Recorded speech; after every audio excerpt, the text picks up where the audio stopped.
Assalamualaikum warahmatullahi wabarakatuh. Nama saya Rosida Sabila Putri, NIM 2103012330. Assalamualaikum warahmatullahi wabarakatuh. Nama saya Fahmi Afdhul Azri, NIM 21030127. Assalamualaikum warahmatullahi wabarakatuh. Perkenalkan, nama saya Nur Alfalita Sania. NIM saya 21030126. Assalamualaikum warahmatullahi wabarakatuh. Perkenalkan, nama saya Muhammad Iwal Faik, NIM 210301245. Di sini saya akan menjelaskan tentang konsep dasar perorganisasian dan 4 pilar dalam perorganisasian. Dalam proses perorganisasian, manajer mengalokasikan keseluruhan sumber daya organisasi sesuai dengan rencana yang telah dibuat berdasarkan suatu kerangka kerja organisasi tertentu. Kerangka kerja tersebut disebut dengan desain organisasi. Bentuk spesifik dari kerangka kerja organisasi dinamakan struktur organisasi. Struktur organisasi pada dasarnya merupakan desain organisasi di mana manajer melakukan alokasi sumber daya manusia, serta bagaimana keseluruhan pembagian kerja sumber daya yang memiliki organisasi, serta bagaimana keseluruhan kerja tersebut dapat dikomunikasikan. Dalam fungsi perencanaan, tujuan dan rencana sudah ditetapkan. Akan tetapi, di dalam perorganisasian, rencana tersebut baru akan ditetapkan apabila sudah terdapat kejelasan bagaimana rencana organisasi tersebut akan dilaksanakan dan dikomunikasikan. Pilar dalam perorganisasian sebagaimana dikemukakan oleh Stoner, Primer, dan Gilbert. Ada 4 pilar yang menjadi dasar untuk melakukan proses perorganisasian. 4 pilar tersebut adalah pembagian kerja, pengelompokan pekerjaan, penentuan relasi antar bagian dalam organisasi, serta penentuan mekanisme untuk mengintegrasikan aktivitas antar bagian dalam organisasi atau koordinasi. Pilar pertama, pembagian kerja. Upaya untuk menyederhanakan dari keseluruhan kegiatan dan pekerjaan yang mungkin saja bersifat kompleks menjadi lebih sederhana dan spesifik, di mana setiap orang akan ditempatkan dan ditugaskan sebagai contoh dalam bisnis restoran. Bagian pekerjaan dapat berupa pembagian kerja untuk bagian dapur, pelayanan pelanggan di meja makan, kasir, dan lain sebagainya. Akan tetapi saat ini penggunaan pembagian kerja lebih banyak digunakan karena pada dasarnya adapun orang-orang merupakan pihak yang ditugaskan dan ditunjukkan untuk menjalankan setiap pekerjaan yang telah dibagi tersebut. Proses detail dinamakan pula dengan spesialisasi pekerjaan. Keseluruhan pekerjaan tersebut diturunkan atau dibagikan berdasarkan kriteria tertentu yang lebih spesifik. Pilar kedua, setelah pekerjaan dispesifikkan, maka kemudian pekerjaan-pekerjaan tersebut dikelompokkan berdasarkan kriteria tertentu yang sejenis. Sebagai contoh untuk bisnis restoran, pencatatan menu, pemberitahuan menu kepada menu dapur, hingga pengiriman makanan di bagian dapur kepada pelanggan di meja makan menjadi satu departemen tertentu. Adapun penerimaan bon pembayaran, pencatatan dalam mesin kasir, pencatatan penerimaan dan pengeluaran uang dapat dikelompokkan menjadi departemen atau bagian keuangan, begitu pula untuk jenis bisnis lainnya. Pilar ketiga, penentuan relasi antar bagian dalam organisasi. Organisasi dalam mencapai tujuannya, salah satu contoh yang paling mudah mengenai koordinasi adalah antar bagian pemasaran dan bagian keuangan. Agar tingkat penjualan meningkat, maka bagian pemasaran mengusulkan untuk menaikkan biaya promosi. Di sisi lain, bagian keuangan mencatat bahwa biaya perusahaan semestinya diefisienkan. Jika bagian pemasaran dan bagian keuangan tidak berkoordinasi, dapat dibayangkan bahwa akan terjadi konflik kepentingan antar perusahaan. Dengan menaikkan biaya promosi, bagian pemasaran berharap agar penjualan meningkat, maka kepentingan kedua bagian tersebut akan sepenuhnya berjalan. Jika kepentingan kedua bagian tersebut tidak berjalan, maka kepentingan organisasi juga tidak akan berjalan. Akhirnya tujuan organisasi juga akan tidak tercapai secara efektif. Pilar keempat, koordinasi. Pilar terakhir dari proses perorganisasian adalah organisasi. Setelah pekerjaan dibagi, ditentukan bagian-bagiannya, hingga ditentukan organisasinya, Maka langkah berikutnya adalah bagaimana agar pembagian kerja yang telah dilakukan beserta penentuan desain organisasinya berjalan secara efektif dan efisien. Disinilah peran dari koordinasi diperlukan sebagai pilar terakhir dari perorganisasian. Sebagaimana menurut Stoner, Freeman, dan Gilbert, koordinasi adalah proses dalam mengintegrasikan seluruh aktivitas dan berbagai departemen atau bagian dalam organisasi agar tujuan organisasi bisa tercapai secara efektif. Faktor yang memengaruhi struktur organisasi. Sebelum masuk ke faktor-faktor yang mempengaruhi struktur organisasi, ada baiknya kita mengetahui apa itu struktur organisasi. Struktur organisasi adalah suatu susunan komponen-komponen atau unit-unit kerja dalam sebuah organisasi. Struktur organisasi menunjukkan bahwa adanya pembagian kerja dan bagaimana fungsi atau kegiatan-kegiatan berbeda yang dikoordinasikan. Selain itu, struktur organisasi juga menunjukkan mengenai spesialisasi dari pekerjaan, saluran perintah maupun penyampaian laporan. Struktur organisasi adalah suatu susunan atau hubungan antara komponen, bagian-bagian, dan posisi dalam sebuah organisasi. Komponen-komponen yang ada dalam organisasi mempunyai ketergantungan, sehingga jika terdapat suatu komponen yang baik, maka akan berpengaruh kepada komponen yang lain, dan tentunya akan berpengaruh juga kepada organisasi tersebut. Dalam proses penyusunan struktur organisasi, ada 4 faktor utama yang memengaruhi faktor tersebut akan dijelaskan sebagai berikut. 1. Strategi organisasi. Strategi organisasi berperan untuk mencapai tujuan dari sebuah organisasi. Apabila struktur organisasi dibentuk sebagai suatu upaya untuk mencapai tujuan, maka struktur organisasi harus mengikuti alur strategi organisasi. Pada dasarnya, struktur organisasi memiliki 3 tingkatan, yaitu 1. Strategi korporasi, 2. Strategi bisnis, 3. Strategi fungsional. 2. Skala organisasi.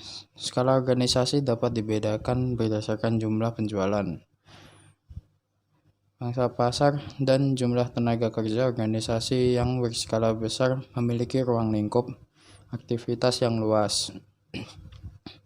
Oleh karena itu, tindakan pendelegasian wewenang dan pekerjaan diperlukan dalam mendesain struktur organisasinya.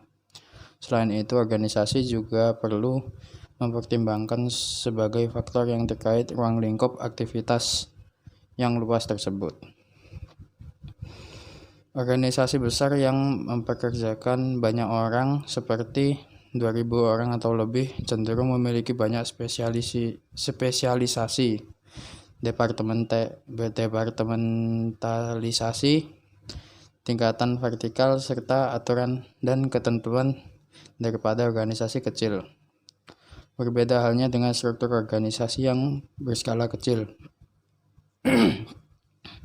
Biasanya mereka mengimplementasikan struktur organisasi yang lebih sederhana.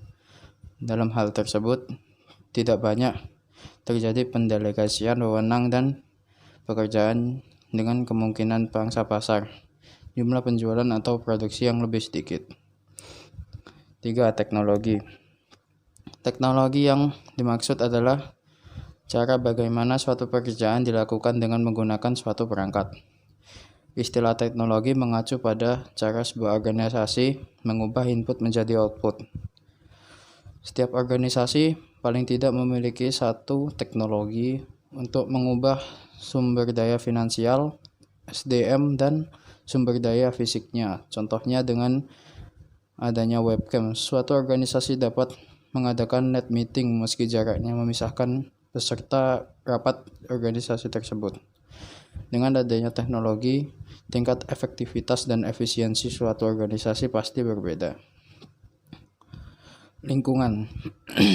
Poin keempat, lingkungan. Struktur organisasi yang dipengaruhi oleh lingkungan karena lingkungan selalu berubah. Lingkungan merupakan faktor eksternal bagi struktur organisasi yang sangat berpengaruh karena daya saing yang terjadi pasti akan mendorong semangat suatu organisasi untuk bisa lebih maju. Lingkungan yang dinamis akan mendorong organisasi untuk selalu menyesuaikan struktur organisasi dengan perubahan eksternal yang terjadi. Contohnya, seperti peraturan pemerintah, kompetitor baru kesulitan dalam mendapatkan bahan baku, serta preferensi pelanggan yang terus berubah terhadap produk tersebut, dan sebagainya. Apabila lingkungan yang mengelilingi cenderung statis, maka tidak akan ada terlalu banyak kekuatan untuk berubah dan mengubah struktur organisasi. Lingkungan yang statis memberi lebih sedikit ketidakpastian bagi para manajer dibandingkan lingkungan yang dinamis. Di sini saya akan menjelaskan mengenai pendekatan dalam proses departementalisasi. Pendekatan dalam proses departementalisasi. Departementalisasi merupakan upaya mengelompokkan aktivitas pekerjaan sehingga aktivitas-aktivitas dan hubungan yang serupa dan logis serta dapat diselenggarakan secara serempak. Efisiensi aliran pekerjaan tergantung pada keberhasilan integrasi satuan-satuan yang bermacam-macam dalam organisasi. Pembagian kerja dan kombinasi tugas seharusnya mengarah ke tercapainya struktur-struktur departemen dan satuan-satuan kerja. Pendekatan departementalisasi dalam proses departementalisasi diuraikan sebagai berikut. 1. Pendekatan fungsional. Penentuan subbagian dari organisasi atau proses departementalisasi yang pertama adalah berdasarkan fungsi atau functional departmentalism. Berdasarkan pendekatan ini, proses departementalisasi dilakukan berdasarkan fungsi-fungsi tertentu yang mesti dijalankan dalam sebuah organisasi. Dalam sebuah organisasi bisnis, misalnya ada pekerjaan-pekerjaan yang terkait dengan fungsi produksi, ada pekerjaan-pekerjaan yang terkait dengan pelanggan atau pasar, sehingga dinamakan dengan fungsi pemasaran dan lain sebagainya. Kebaikan utama pendekatan fungsional adalah bahwa pendekatan ini menjaga kekuasaan dan kedudukan fungsi-fungsi utama, menciptakan efisiensi melalui spesialisasi, memusatkan keahlian organisasi, dan memungkinkan pegawai manajemen ke puncak lebih ketat terhadap fungsi-fungsi. Kelemahan dari pendekatan fungsional yaitu dapat menciptakan konflik antar fungsi-fungsi, menyebabkan kemacetan-kemacetan pelaksanaan tugas yang berurutan pada kepentingan tugas-tugasnya, dan menyebabkan para anggota berpandangan lebih sempit serta kurang inovatif. 2. Pendekatan divisional. Pendekatan departementalisasi organisasi divisional dapat mengikuti pembagian divisi-divisi atas dasar produk, wilayah atau geografis, langganan, dan proses atau peralatan. Struktur organisasi divisional atas dasar produk. Setiap departemen bertanggung jawab atas suatu produk atau sekumpulan produk yang berhubungan.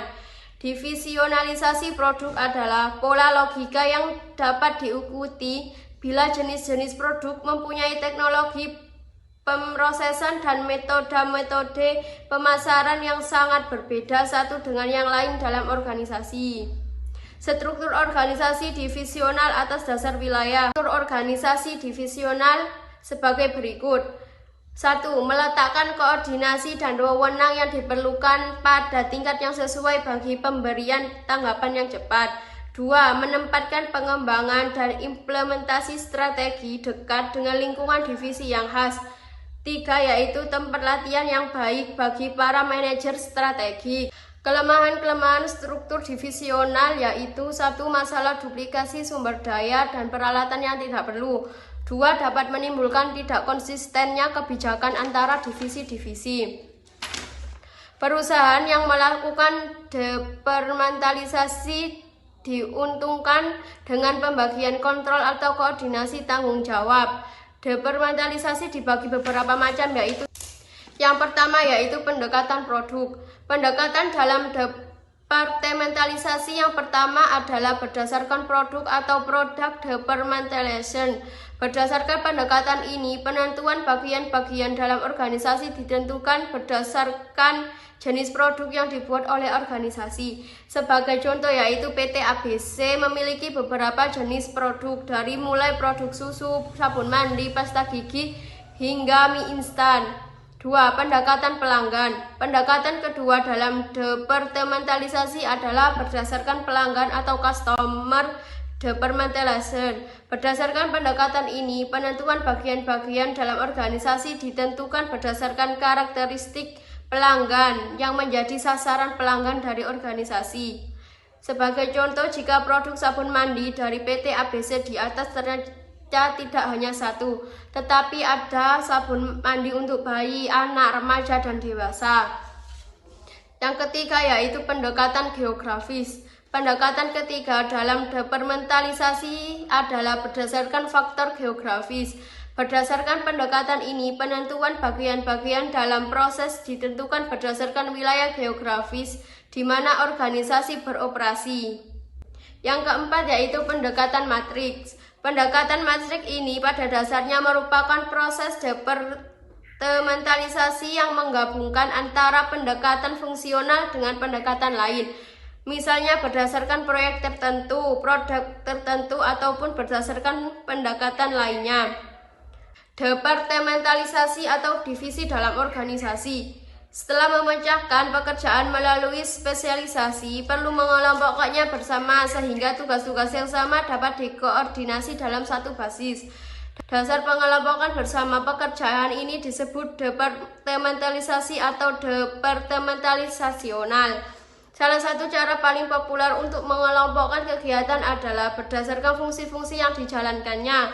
Seorang manajer manufaktur bisa saja mengorganisasi sebuah pabrik dengan cara memisahkan para ahli teknik, akuntansi, manufaktur, personalia, dan persediaan ke dalam berbagai departemen yang lazim dikenal. Tentu saja, departementalisasi berdasarkan fungsi dapat digunakan di semua jenis organisasi. Hanya saja, fungsi tersebut dapat berubah guna mencerminkan tujuan dan aktivitas organisasi. Keuntungan utama dari cara mengelompokkan semacam ini adalah didapatnya efisiensi dan disatukannya para spesialis yang sama. Departementalisasi fungsional berusaha mencapai skala ekonomi dengan cara menempatkan orang-orang dengan keterampilan dan orientasi yang sama ke dalam unit yang sama. Pekerjaan dapat juga didepartementalisasikan berdasarkan jenis produk yang dihasilkan organisasi. Keuntungan utama cara pengelompokan ini adalah meningkatnya akuntabilitas terhadap kinerja produk, karena semua kegiatan yang terkait dengan sebuah produk tertentu berada di bawah kendali seorang manajer tunggal. Cara lain untuk melakukan departementalisasi adalah berdasarkan faktor geografis atau wilayah. Fungsi penjualnya, misalnya, terbagi ke dalam wilayah barat, selatan, timur, dan utara. Tiap wilayah pada dasarnya merupakan sebuah departemen yang diorganisasi secara geografis. Jika pelanggan suatu organisasi tersebar ke wilayah geografi yang luas dan memiliki kebutuhan yang sama berdasarkan lokasi mereka, bentuk departementalisasi semacam ini akan bermanfaat. Kategori terakhir dari departementalisasi adalah menggunakan pelanggan tertentu yang organisasi. Struktur organisasi formal dan informal. Alasan berorganisasi didirikan oleh sekelompok orang tertentu memiliki alasan. Seorang pakar bernama Herbert G. Hicks menemukan dua alasan mengapa orang memilih untuk berorganisasi. Alasan sosial. Berkelompok, maka manusia akan merasa penting berorganisasi demi pergaulan maupun memenuhi kebutuhannya.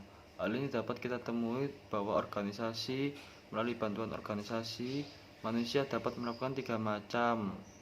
Yang pertama, dapat memperbesar kemampuannya.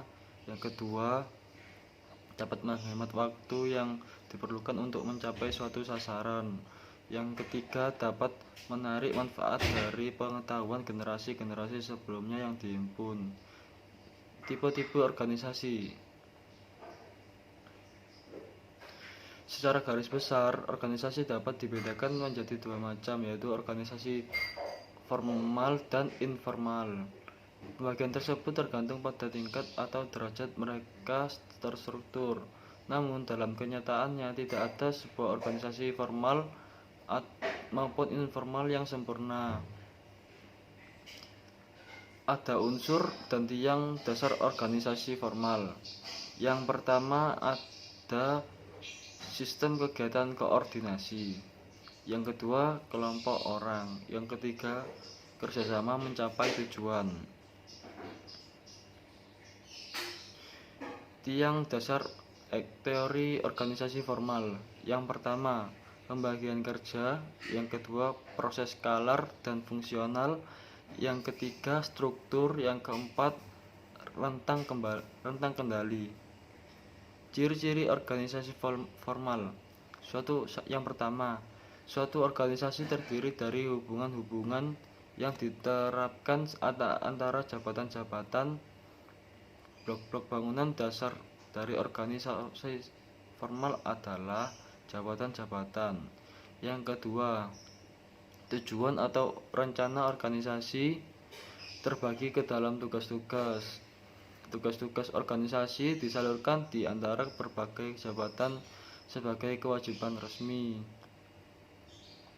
Yang ketiga, kewenangan untuk melaksanakan kewajiban diberikan kepada jabatan, yakni satu-satunya saat bahwa seorang diberi kewenangan untuk melakukan tugas jabatan adalah ketika ia secara sah menduduki jabatannya. Jabatan resmi. Yang ketiga, kewenangan untuk melaksanakan kewajiban diberikan kepada jabatan, yakni satu-satunya saat bahwa seorang diberi kewenangan untuk melakukan tugas jabatan adalah ketika ia secara sah menduduki jabatannya. Yang keempat, garis-garis kewenangan dan jabatan diatur menurut suatu tatanan I-garis. I-garis mengambil bentuk untuk umum piramida yang menunjukkan setiap pegawai bertanggung jawab kepada atasan keputusan bawahannya serta keputusan-keputusan sendiri. Yang kelima, suatu sistem aturan dan regulasi yang umum tetapi tegas, yang ditetapkan secara formal, mengatur tindakan-tindakan dan fungsi-fungsi jabatan dalam organisasi.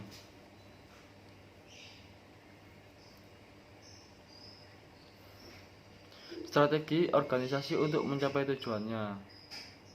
Strategi menjelaskan bagaimana aliran wewenang di antara pimpinan dan bawahannya menurut Candler. Pengubahan strategi mengakibatkan perubahan desain organisasional. Peningkatan kompleksitas menyebabkan struktur tersentralisasi menjadi tidak efisien.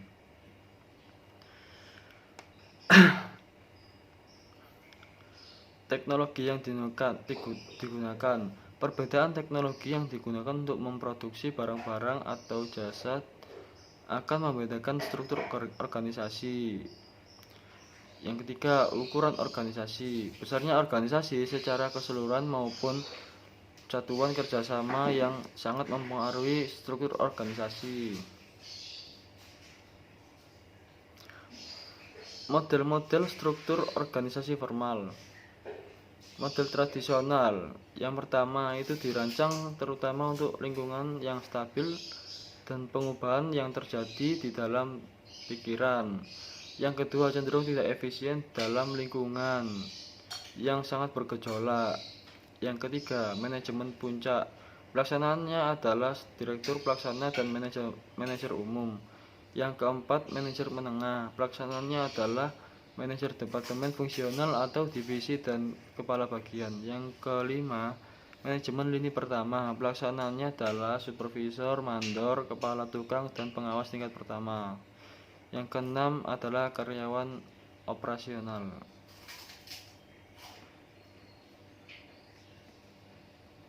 Unsur-unsur struktur organisasi. Yang pertama adalah spesialisasi kegiatan.